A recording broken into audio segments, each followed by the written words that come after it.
No mundo inteiro, 1.490.790 casos do coronavírus foram confirmados. Ao todo, até esta quinta-feira, 9 de abril, foram 88.982 óbitos, com taxa de letalidade de 5,6%. O vírus, que apareceu na China, ganhou o mundo inteiro. E desde então, cidades, estados e países têm adotado medidas preventivas e emergenciais no enfrentamento à doença. Em Teófilo Otoni, 2 professores da Universidade Federal dos Vales do Jequitinhonha e Mucuri desenvolveram um estudo baseado em projeções sobre o que poderia acontecer na cidade com relação ao contágio da população. Um deles, o professor Fábio Silva, doutor em modelagem computacional e mestre em matemática. Ele conversou com a equipe da Rádio e TV Imigrantes. Lotado no Departamento de Ciências Exatas, Fábio diz o porquê iniciou a pesquisa, que no fim das contas pode ser um alerta à população. Então eu comecei a conversar com alguns professores e aí um deles, o professor Rogério, perguntou: olha, será que você não consegue fazer então uma projeção para o município de Teófilo Otoni? Já que a gente não tem os dados da macro-região, né, do sistema todo, então só para a cidade, só para a gente ter uma ideia.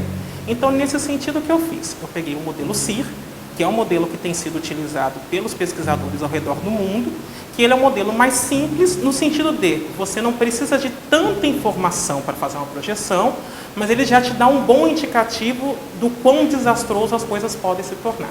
Professor, pelos seus estudos e os levantamentos que foram feitos, o que poderia ter acontecido em Teófilo Otoni se nenhuma medida preventiva fosse tomada com relação ao enfrentamento à pandemia do coronavírus? Considerando a dinâmica do Brasil, ou seja, como é que está sendo a evolução dos casos no Brasil, se nada fosse feito em Teófilo Otoni e nós tivéssemos um infectado, em 2 meses e meio nós teríamos exatamente 71.932 casos. Essas pessoas estariam infectadas com a doença. Desse total, você teria 13.670 casos que seriam considerados graves, e desses casos graves, 2.734 iriam para a UTI. E aí que eu preciso ressaltar é que todo modelo epidemiológico, ele aponta aqui, se nada for feito, você pode esperar mais a metade da população infectada. O que difere é o tempo que isso acontece. Nós sabemos que temos um decreto em andamento onde foi aí determinado o fechamento de boa parte do comércio, além de outras ações que estão voltadas para a prevenção das pessoas. O senhor acredita que essas ações que foram tomadas nessas quase 3 semanas podem minimizar os danos que seriam causados à nossa população, de acordo com os levantamentos que foram feitos através do seu estudo? Disso eu não tenho dúvida. Disso eu realmente não tenho dúvida. Teófilo Otoni é uma cidade pobre. Então, o grande problema, apesar de não haver casos confirmados, passa a falsa sensação de que, nossa, está tudo tranquilo. Não, não está, porque você tem que proteger Teófilo Otoni pensando não somente em Teófilo Otoni, mas em toda a região que vem para cá. Porque Teófilo Otoni já não tem estrutura para abarcar uma epidemia, segundo a própria nota do Santa Rosália, que eles soltaram ontem. Se você considera que isso abarca cerca de 1 milhão de pessoas que passam por aqui e que usufruem desse sistema, se nada fosse feito, esses 70 mil casos seria nada, perto do estrago que a gente poderia ter. No Brasil, 16.275 casos foram confirmados até essa quinta-feira, 9 de abril. Segundo informações do Ministério da Saúde, foram 826 óbitos em virtude do Covid-19. Dentro das projeções feitas pela equipe de pesquisadores da UFVJM, o que aconteceria em Teófilo Otoni com relação às mortes, se as medidas não tivessem sido tomadas? Aí eu considerei 2 cenários. O primeiro é do que se chama de isolamento vertical, que é isola o grupo de risco e deixa as pessoas que não fazem parte desse grupo trabalhando, enfim, tocando a vida, e do isolamento horizontal. No caso do isolamento vertical, a proporção mundial mostra que a quantidade de óbitos reduz em 48%. Então, pensando só em Teófilo Otoni, isso cairia para 1.312. No caso do isolamento horizontal, que é aquele que você tenta forçar as pessoas a ficarem em casa, Esses 2.734 casos, que seriam possíveis casos fatais, eles caem para 109.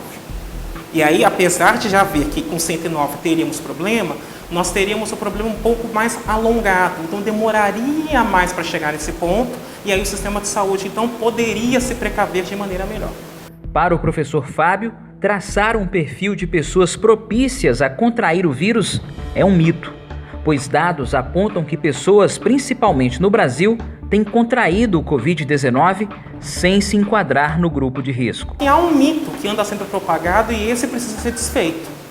Na realidade, a quantidade de casos, ou pensando no Rio de Janeiro, que está enfrentando a epidemia agora, a quantidade de casos lá, a grande maioria se alocou entre 30 e 39 anos.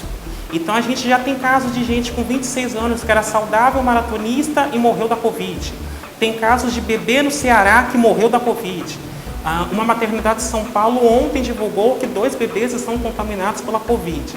Então essa história de dizer, isso é uma doença só de idoso, como se já não fosse preocupante falar que é só de idoso, mas isso é uma falácia. O que a gente tem observado é que uma grande maioria não é idoso. Professor Fábio, pela sua projeção, quando que tudo isso acabaria? Bom, pela minha projeção, considerando o que eu estou vendo no país, o pico do país, segundo o próprio Ministério da Saúde, está entre final de abril e começo de maio. Quando a gente passa pelo pico nacional, tende a diminuir os picos regionais, né? Em geral, os picos regionais, se forem acontecer, costumam acontecer antes. Então, eu estaria estimando para Teófilo Otoni também esse período, caso houvesse um caso confirmado, ou, pensando em medidas de precaução para que não tenham casos confirmados, eu estimaria esse período também, final de abril, começo de maio. Neste caso, pode acontecer a alteração no quadro de projeções do término de toda essa pandemia, caso aparecer uma pessoa contaminada, por exemplo, no início do mês de maio? Aí eu volto a dizer, se aparecer um primeiro contaminado em maio e nada for feito, em 2 meses e meio, metade da população está infectada.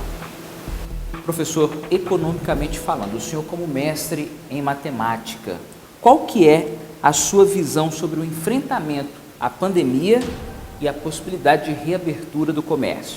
Pelo meu estudo, pelo meu conhecimento a respeito de pandemias, porque essa não é a primeira, né? Já teve outros surtos, a recessão econômica, ela virá. Isso é inevitável. Mesmo que nós todos estivéssemos trabalhando na normalidade, porque o planeta parou. Então a recessão vai vir. Nós temos 2 caminhos.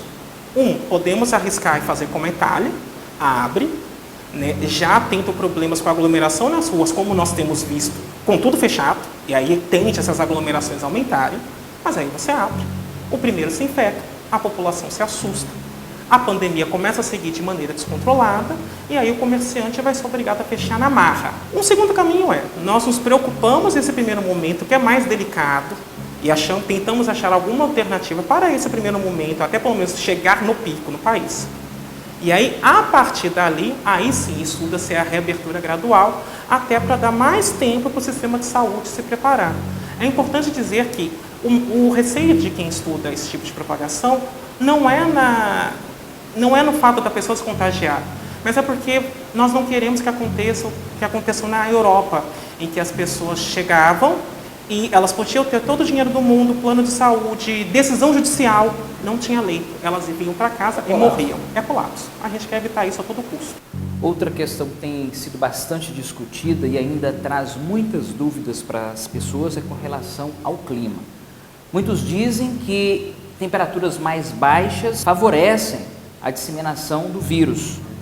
Qual que é o levantamento feito nesse sentido? O clima mais quente da nossa região, ele de certa forma favorece a nossa população na prevenção à pandemia do coronavírus? Há algumas pesquisas, ainda não dá para falar isso, que de fato dizem que em climas quentes o vírus tende a circular menos. Mas aí não dá para falar isso porque nós temos o Equador aqui do lado que está vivendo aquela calamidade pública que eles não têm como enterrar os mortos, que eles estão jogando nas ruas, né? Então não dá para falar ainda o clima impede.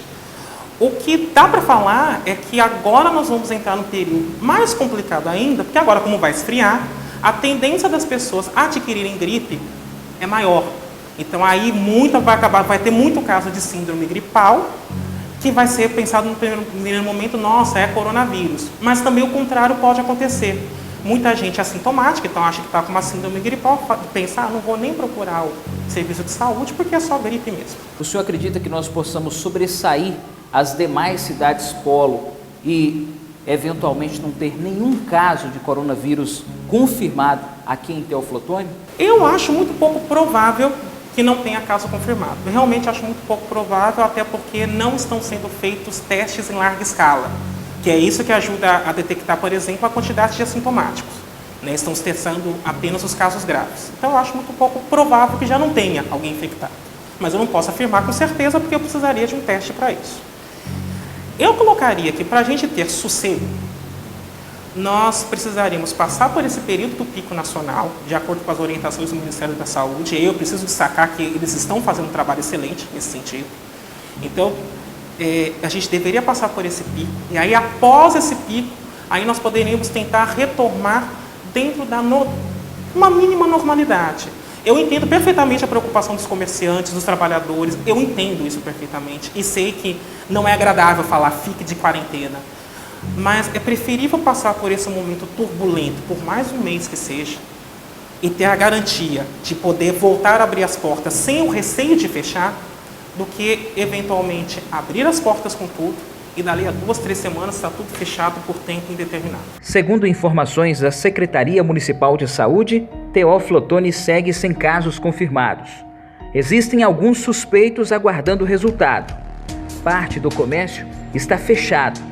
Neste momento de crise, é preciso sabedoria, fé e coragem para não baixar a guarda. Precisamos todos adotar as medidas preventivas. A expectativa é que possamos sobreviver a mais esse desafio que afeta toda a humanidade. E lembrar que, apesar de tantos mortos pelo mundo afora, tivemos quase 350 mil pessoas curadas no planeta inteiro.